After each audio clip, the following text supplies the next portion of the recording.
From 1950 to 1975, modern agriculture methods doubled the amount of food raised on American farms, and the trend has been upward ever since as new technologies have been introduced. Even more increases will be needed to feed the expected population in 2050. We have population expected to grow about 40% in the next 40 years. That's about 3.6 billion people. That's twice the population of China. So what we're saying is the world's farmers have basically got to increase production enough to feed 2 more Chinas in the next 40 years. Thompson says while locally grown foods are leading a renaissance in small farming in the U.S., feeding the world cannot be accomplished by turning back the clock to more primitive production methods. It's going to take high productivity, high-tech agriculture if we're going to be successful at doing that. Agriculture in the United States plays a major role in feeding the world.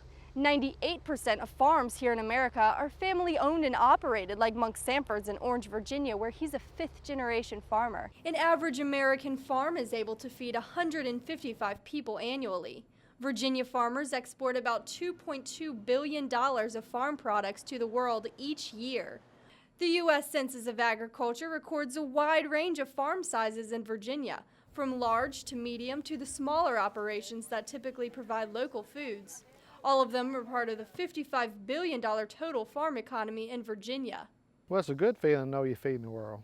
A lot of people think when they pull that gallon off the shelf, another one will appear.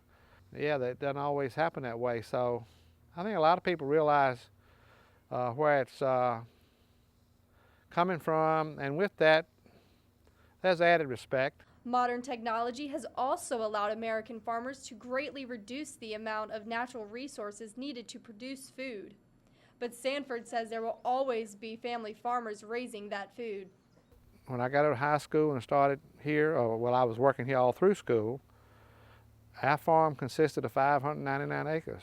Today it's 1,400. It's still a family farm. Always will be. So while there will always be a demand for locally grown foods, there will continue to be an even greater demand for feeding the world's population, and that can only be accomplished with large-scale family farms. Reporting from Orange County, Virginia, I'm Candace Johnson.